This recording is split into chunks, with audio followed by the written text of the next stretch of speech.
अस्सलाम वालेकुम and welcome back to the show. ये हमारी थर्ड पॉडकास्ट है अगेन विद हमाद शहजाद। कैसे हैं हमाद भैया? मैं ठीक ठाक। आप कैसे हो मात? मैं भी ठीक। अच्छा, आपकी लास्ट पॉडकास्ट में ना हमें थोड़े रिव्यूज़ आए थे कि जो चीज़ें आप बता रहे हैं इन्हें थोड़ा इन डिटेल डिस्कस करके बताएं, हमें चीज़ों का पता लगे थोड़ा। लेकिन हम फिर भी इन डिटेल नहीं बताएंगे क्योंकि आप हमारा कोर्स बाय करेंगे तो फिर हम इन डिटेल बताएंगे। ठीक है। तो लाइक एक जो मेनली क्वेश्चन बहुत ज़्यादा रेज हुआ है ना, वो ये है कि आपका जो स्टूडेंट है वो एक चीज़ सीख रहा है। ठीक है, अब एक स्टूडेंट है, वो आया, उसने 10 मिनट में एक प्रॉम्प्ट टाइप किया, पूरी वेबसाइट बना दी है। ठीक है, तो it's a very easy task for him and her, जो भी है। ठीक है, लेकिन आप उसे डिसिप्लिन और पेशेंस कैसे सिखाते हैं इस चीज़ में? लाइक एक चीज़ को आप उसका पूरा हायरार्की और वर्क फ्लो कैसे बनाना सिखाते हैं? Right. So basically vibe coding के अंदर इसका बिल्कुल मकसद नहीं है कि आप आए और आपने प्रॉम्प्ट लिखा और फटाफट से आपने वो चीज़ बनाना शुरू कर दी। इवेंचुअली जब हम भी कोई ऐप बनाते हैं तो सबसे पहले हम उसकी पूरी हायरार्की सेट करते हैं। मतलब कि हम पहले रिसर्च करते हैं कि अच्छा, अब हम अगर तो ये CRM बनाने लगे हैं या अगर हम ये कोई प्लेटफॉर्म बनाने लगे हैं तो उसके अंदर हम देखते हैं कि हम कौन सी टूल्स एंड टेक्नोलॉजी यूज़ करेंगे। हम जेमिनी यूज़ करके सर्च कर रहे होंगे और हम डेटाबेस कौन सा यूज़ कर रहे होंगे। तो मतलब कि एक पूरी एक प्लानिंग होती है। क्योंकि मैं अपने वाइब कोडिंग के लेक्चर्स में ना, एंड ऑब्वियसली जब हम कर्सर से डायरेक्टली क्लाउड पे अभी रिसेंटली शिफ्ट हुए हैं तो उसमें सबसे पहला रूल ये है कि आपने सबसे ज़्यादा प्लानिंग करनी है। वहाँ पे अगर आप पेशेंस यूज़ नहीं करोगे तो ऑब्वियसली आप कुछ का कुछ बना दोगे, आपके टोकन्स भी ज़ाया हो जाएंगे।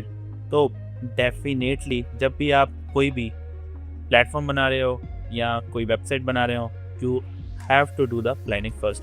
जब आप प्लानिंग बना लोगे तो सिंपल सी चीज़ है, वो जो प्लानिंग जब वो आपको डिटेल में नक्शे बना के देगा, आपको पूरे स्केच वगैरह बना के देगा, जब वो डिटेल में आप उनको पढ़ोगे, उनको देखोगे, आपकी रिक्वायरमेंट्स देखोगे कि अच्छा इसने मेरी सारी रिक्वायरमेंट्स प्रॉपर्ली मेंशन कर दिए।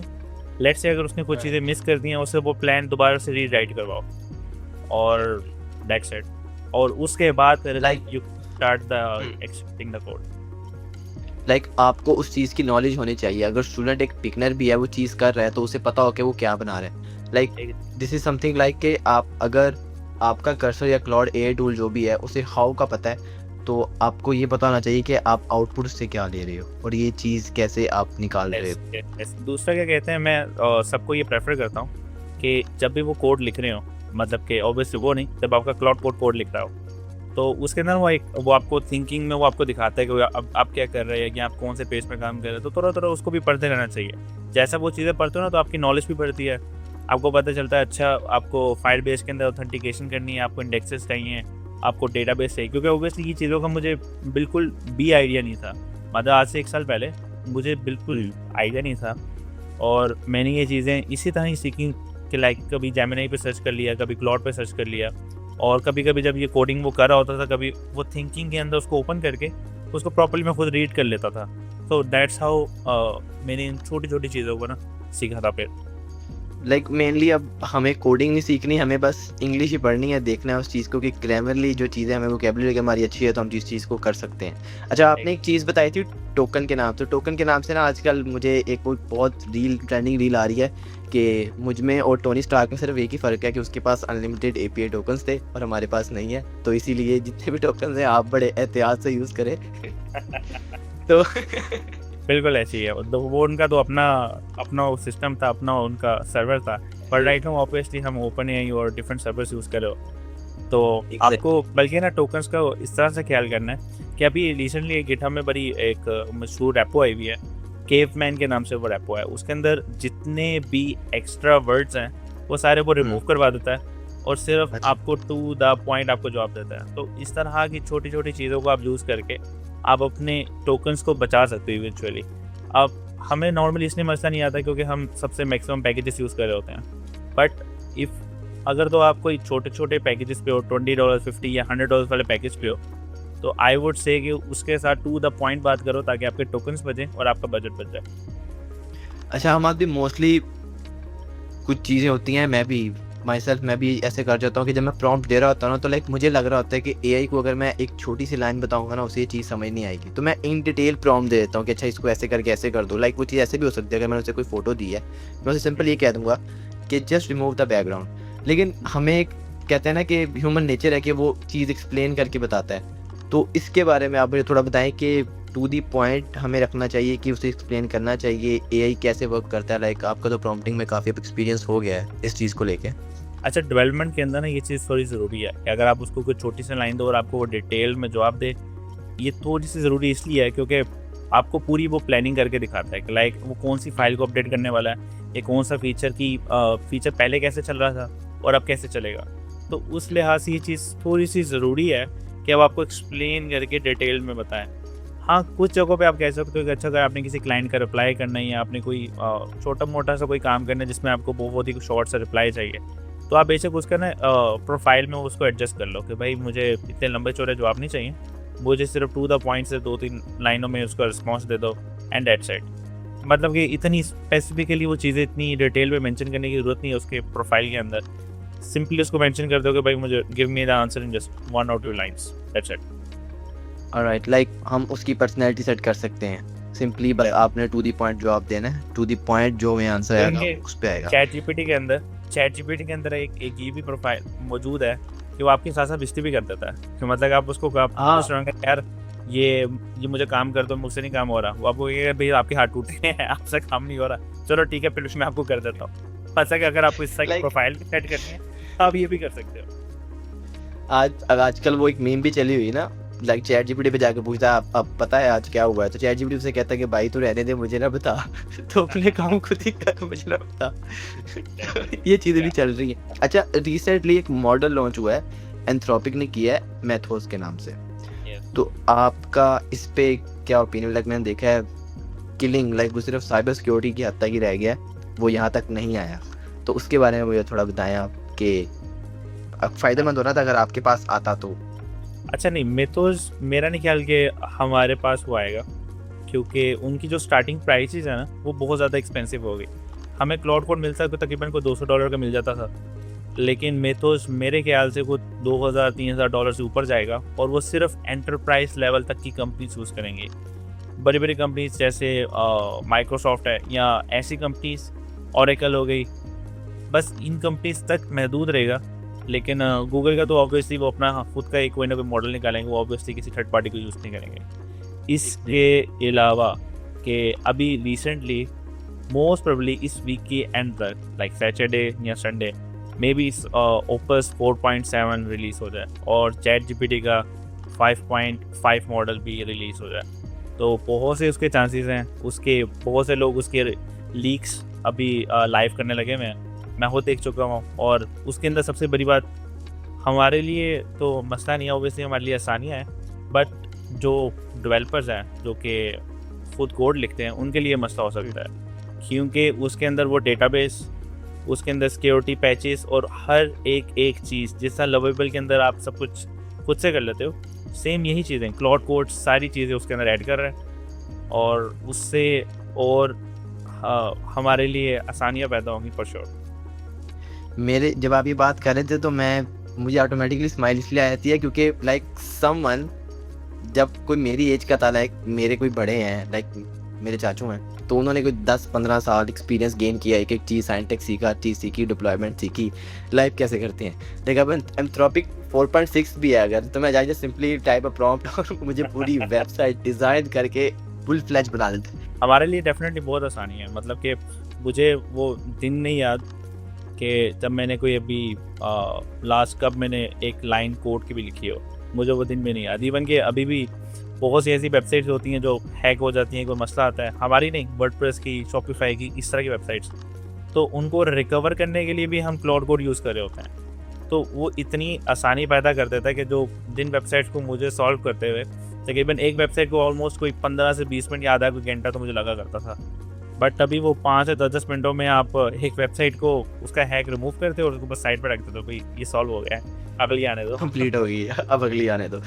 अच्छा अमाद भी, मुझे आपने एक चीज़ बतानी है, अब इन प्रेजेंट और in future being a journalist ज़्यादा डिमांड होगी या बीइंग अ स्पेशलिस्ट किसी भी चीज़ की? लाइक अगर हम कोडिंग की बात ही करें, लाइक आप वाइब कोडर हैं, आप ही बता दें मतलब कि आप अपने आप को एज अ स्पेशलिस्ट करना चाहते हैं, बुलवाना चाहते हैं, रिप्रेजेंट करना चाहते हैं, या एज अ जर्नलिस्ट लाइक हर चीज़ कवर करे उसके अंदर, डॉक्यूमेंटेशन भी प्रॉपर हो। मेरे ख्याल से ना अब वो वक़्त आ गया है हमाद कि अब आप एक निश के अंदर स्पेसिफिक हो ही नहीं सकते, क्योंकि अगर आप एक निश से अगर स्पेसिफिक रहोगे ना तो आपकी मार्केट में डिमांड कम होगी।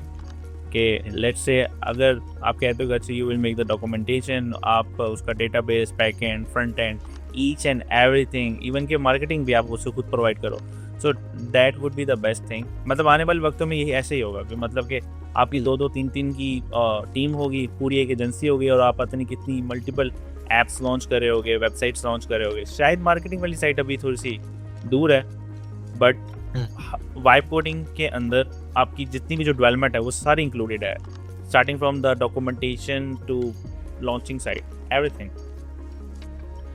लाइक अब मतलब कि एक चीज़ पे ना टिके रहें, हर चीज़ करनी चाहिए। और मुझे ये चीज़ मेरे एक सर थे फ्रॉम माय यूनिवर्सिटी, वो कहते थे कि आप जो कर रहे हो ना उसको डबल एक्स करो, एक चीज़ पे ना अड़े रहो। लाइक जब हमने स्टार्ट किया था एज अ वीडियो एडिटर आया, ऑटोमेशन में आया, अब कंटेंट में आ गए, अब ब्रॉडकास्ट कर रहे हैं, तो ये सारी चीज़ें एक रोल आउट बना। और जब पीछे देखता हूँ तो मुझे अच्छा लगता है कि यार मैंने इतनी चीज़ें की हैं, कोई रिग्रेट नहीं है। अगर मैं उसके अकॉर्डिंग अपने कोई और फॉलो कोलीग देखूँ या कोई क्लास फेलो देखूँ, वो सिंपल क्या कर रहा है, मैं जी अभी भी वेब डेवलपर हूँ, मैं फुल स्टैक वेब डेवलपर बन गया हूँ, और वो बल्कि मुझे ब्लेम कर रहे होते हैं।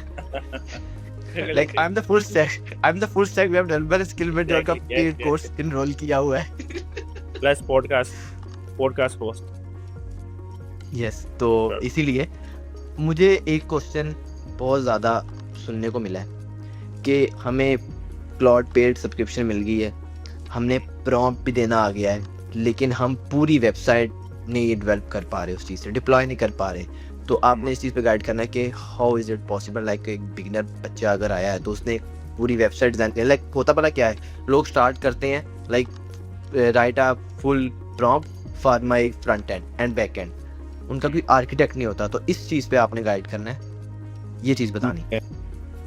अच्छा, जैसे मैं आपको स्टार्टिंग में बताया था कि जब भी आप कोई ऐप बनाते हो तो आपको डेफिनेटली ना रिसर्च करनी पड़ती है।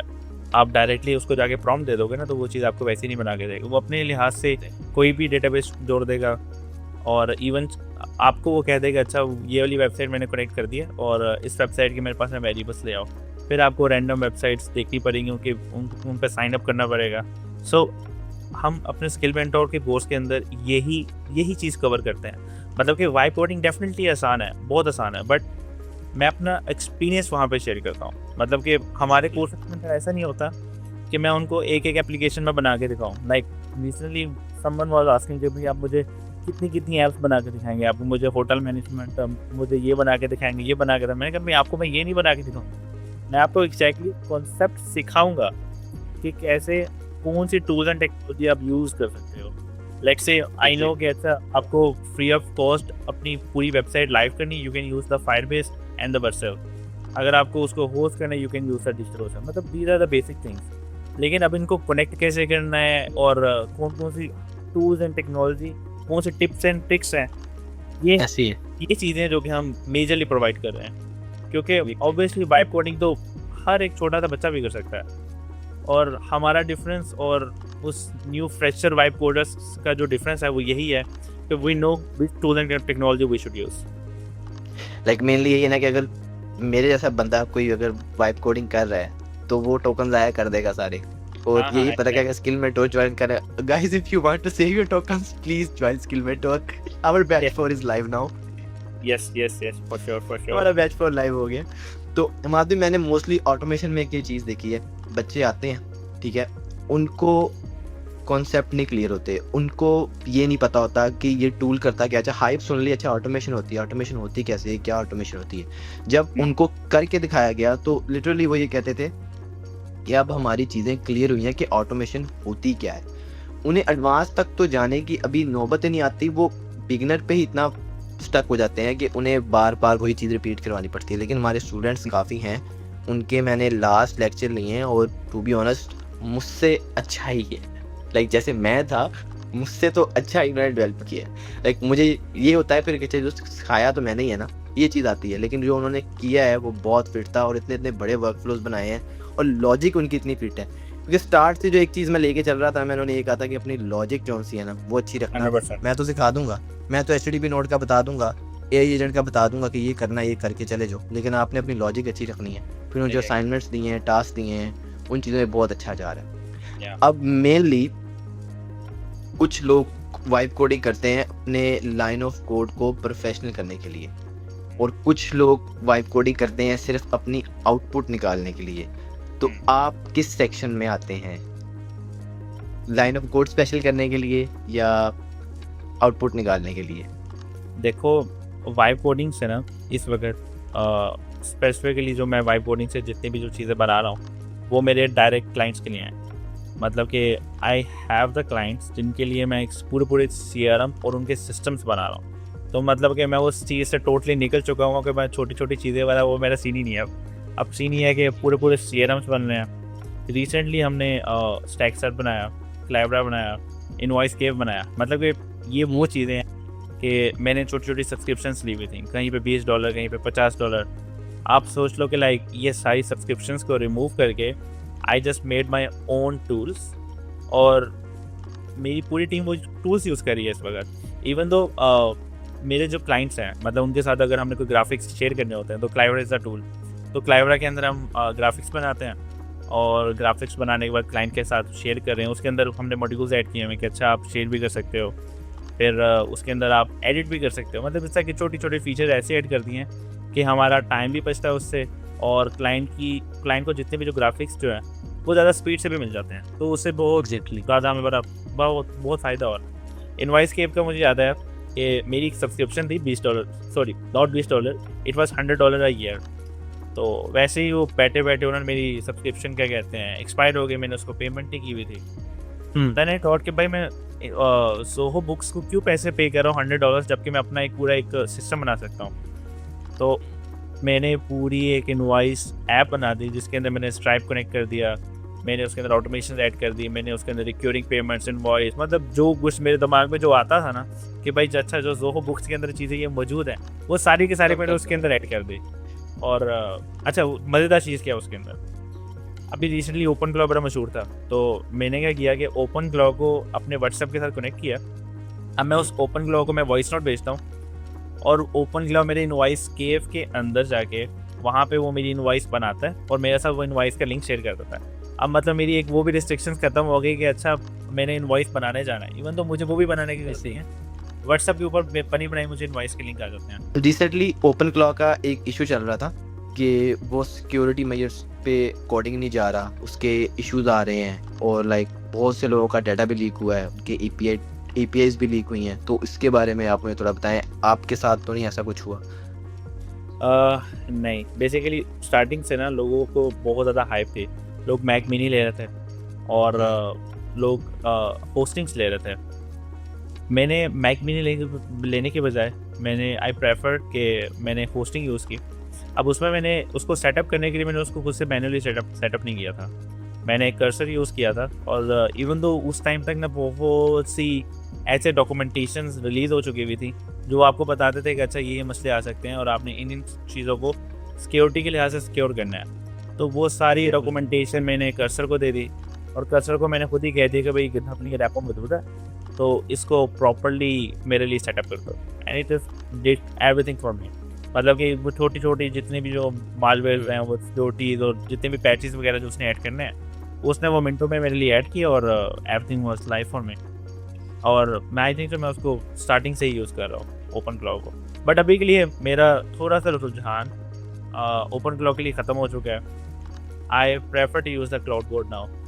क्लाउड कोड इसीलिए क्योंकि एक तो एक मसला आ गया कि क्लाउड कोड ने अपनी जो $200 वाली जो सब्सक्रिप्शन है वो ख़त्म कर दी है ओपन क्लाउड के लिए। So that's why I am not using open cloud right now, but cloud code मैं बहुत ज़्यादा यूज़ कर रहा हूँ, इवन कि अपने डिस्कॉर्ड सर्वर के लिए, अपने स्लैक सर्वर के लिए, हर चीज़ के लिए मैं अभी इस वक्त क्लाउड कोड यूज़ कर रहा हूँ। और वहाँ पे यस एग्जैक्टली बॉट बॉस, जो भी डिस्कॉर्ड में अभी आपको ग्रुप सेक्शन देगा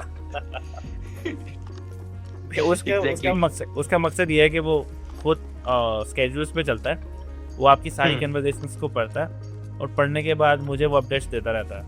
और अगर मैंने कोई अपडेट अभी तुम्हें पता चलेगा वो कैसे काम कर रहे हैं 1-2 दिनों के ना।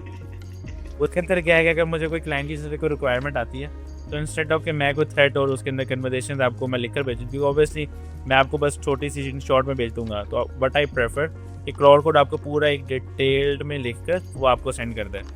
तो अभी वो हमारे लिए बड़ा बेहतरीन चल रहा है, मेरे लिए तो चल रहा है। लाइक अभी जो प्राइवेट चैट में मैसेज आ रहे हैं वो आप मैन्युअली टाइप कर रहे हैं कि वो भी बॉट पोस्ट ही कर, लेकिन बॉट पोस्ट हमारी चैट में नहीं है आई गेस। हाँ, अभी आप लोगों की चैट में इसीलिए नहीं है क्योंकि उसको कोई रिक्वायरमेंट है नहीं, मतलब कि अभी वेब डेवलपमेंट की टीम के साथ उसको थोड़ा काम शाम चल रहा है उसका। आपके पास मैंने देखा है, कमिंग डेज में मैंने देखा है। तो देखा अच्छा मालती, ये सबसे एक डम क्वेश्चन है लेकिन ये बहुत जरूरी है। लेट्स सपोज अल्लाह ना करे ये खत्म हो जाता है एकदम फुली, मतलब कि इतना डाउनफॉल आता है उस पे कि we are not able to use Claude code, not even the ChatGPT, फिर क्या होगा?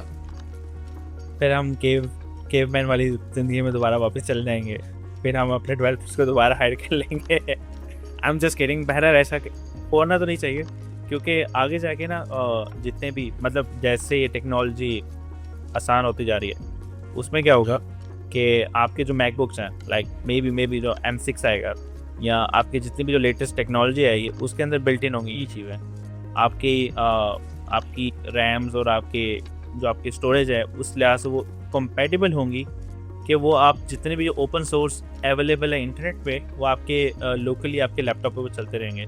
तो इवन दो ये चीज़ पॉसिबल नहीं है एज़ पर माई नॉलेज कि अगर ये ख़त्म भी हो जाए, और लेटेस्ट टेक्नोलॉजी में these will be the permanent things जो कि लाजमी वो ऐड करेंगे ही करेंगे। ऐसे ही। अब मेन क्वेश्चन जो हम एंड पे पूछते हैं, आपने लास्ट पॉडकास्ट से इस पॉडकास्ट तक कोई चीज़ जो लर्न की हो, कोई एडवाइस जो आप देना चाह रहे हैं वो please.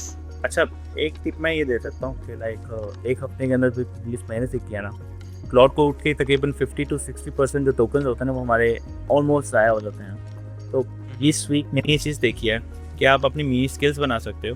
That's if you want to post on the LinkedIn, या अगर आप आउटरीच कैंपेन चलाना चाहते हो तो क्लाउड कोड आपकी बहुत हेल्प कर सकता है। Even though what I did कि वहाँ पे मैंने पूरा एक एसईओ का मेरे पास एक स्क्रिप्ट है, मैंने वो पूरी स्क्रिप्ट क्लाउड कोड को दी है। वो हर वेबसाइट की मतलब कि डेली बेसिस पे कोई मैंने 4 निशेस डिसाइड की हैं। उन 4 निशेस पे वो एक डिफरेंट वेबसाइट गूगल पे जाएगा, वहाँ से एक वेबसाइट निकालता है, उसका एक कंप्लीट ऑडिट करता है। ऑडिट करने के बाद मैंने उसको अपनी ईमेल सेंड करने के SMTPs प्रोवाइड किया। वो बनाने के बाद वो एक कंप्लीट एक ईमेल लिखता है, ईमेल सेंड कर देता है विद द ऑडिट। तो उसे इसके अंदर ना एक और भी एक ट्रिक है। मैंने क्या किया हुआ कि जितना भी जो ऑडिट है वो HTML में बनाता है। HTML को मैं गिटहब में सेव करता हूँ, फिर वो एक पर्सनल से वो एक पूरा एक लिंक जनरेट कर देता है। सो इससे क्या होता है कि आप एक HTML फाइल जिसके अंदर रियलिस्टिक ऑडिट आपका बना के आप डिफरेंट कंपनीज को अप्रोच कर रहे हैं। तो this is the one thing which I am doing starting from this week, जिससे यह है कि मेरे पैसे पूरे हो रहे हैं क्लाउड कोड के अंदर। आई थिंक तो मैं इस दफ़ा 90 to 95% अपना क्लाउड कोड के टर्म्स कंप्लीट यूज़ करूँगा। और लाइक वो जो क्लाउड कोड के आई गेस एजेंट्स होते हैं, लाइक एम्प्लॉयज़ होते हैं, क्लाउड एम्प्लॉयज़, AI एम्प्लॉयज़ है तो आप उनको यूज़ कर रहे हैं, और उससे मतलब कि आउटरीच, मतलब कि इसका ये कि आउटरीच भी कर सकते हैं हम। कोवर्क के अंदर हम स्किल्स बना सकते हैं। आप स्किल्स बना लो, फिर बाद में वहाँ पे आप स्केड्यूल्स लगा लो। जब आप स्केड्यूल्स लगाते हो तो वो चीज़ें बस आपको बस लैपटॉप ऑन होना चाहिए, तो वो चीज़ें बैकएंड पे ना वो खुद ही चलती रहेंगी। वो आपके ब्राउज़र यूज़ करते रहेंगे और वो चीज़ें खुद ब खुद वो चलती रहेंगी, और आपकी ईमेल्स, आपकी आउटरीच भी ऑटोमेशन पे चलती रहेगी। इवन दो उसके अंदर ये भी फीचर है कि डेली बेसिस पे वो ये भी देखेगा कि अच्छा हमें फॉलोअप देना चाहिए कि नहीं। मतलब एक दफ़ा आपने ईमेल भेजी तो दिस इज़ नॉट एंड, वो पहले ये भी चेक करेगा कि अच्छा मैंने इसको लास्ट डे मैंने उसको ईमेल भेजी है, अब नेक्स्ट डे पे उसको फॉलोअप भेजना है कि नहीं भेजना। और अगर किसी को एक फॉलोअप भेज दिया तो उसको दूसरा फॉलोअप कब भेजना है। तो मतलब वो भी स्केड्यूल्स पे वो सारी चीज़ें वो भी चेक हो रही हैं। सो ये चीज़ है कि ये मेरी थोड़ी सी अचीवमेंट है starting from the last week. Like simply अगर हम थोड़ा एक्सप्लेन करें, माधवी ने थोड़ा टेक्निकल वर्डिंग में बताया, मैं आपको बताऊं तो आप क्लाउड कोड से आउटरीच भी कर सकते हो अपने स्किल्स बना के आपके को वर्किंग स्पेस में। उसमें एजेंट्स बन जाते हैं जिनको आप रेगुलरली आपका लैपटॉप ऑन रहना चाहिए और उस पर काम होता रहे, ठीक है। Yes so this is the podcast for today. Thank you so much. अगर आपने यहाँ तक देखी है तो मैं आपको ये कहना चाहूँगा, स्किल मेंटोर का बैच 4 लाइव हो चुका है, जल्दी जल्दी ज्वाइन करें। और अमाद भी, मुझे आपने एक डिफरेंस बताना है, what's the difference between bye and goodbye? Goodbye आप ये कह सकते हो, अगर आपके ये पॉडकास्ट और आपकी कन्वर्सेशन नेक्स्ट पर्सन के साथ अच्छी गुजरी है तो आप उसको गुड बाय कह सकते हो। अगर आपकी Exactly. कन्वर्सेशन अच्छी नहीं गुजरी तो बस उसको बाय करके अल्लाह हाफ़िज़ कह दो, बाय बाय। तो अब हम गुड बाय कह देते हैं। या for sure we will do goodbye. Thank you so much. इंशाल्लाह आपसे मुलाकात होती है अगले सेशन में।